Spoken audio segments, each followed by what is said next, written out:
வியாகுல அன்னையின் தூய Gabriel Francis பொசன்ட்ரி 1838ஆம் ஆண்டு சாந்தே ஆக்னஸ் என்ற தம்பதியருக்கு 11வது மகனாக பிறந்தார்.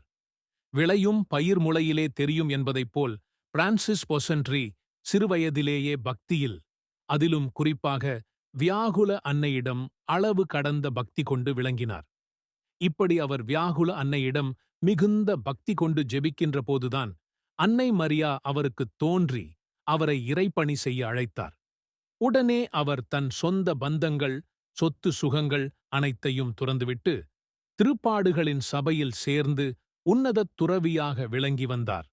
திருப்பாடுகளின் சபையின் சேர்ந்த பின்பும் கூட அவர் வியாகுல அன்னையிடம் கொண்டிருந்த அன்பில் மாறவில்லை. அன்னை மரியாவிற்கு பாடல் இயற்றுவதும் அவர் புகழை எங்கும் பரப்புவதுமாயிருந்தார். பிரான்சிஸ் பொசன்ட்ரி சபையில் சேர்ந்த பிறகு வியாகுல அன்னையின் கபிரியேல் என்று மாற்றிக்கொண்டார்.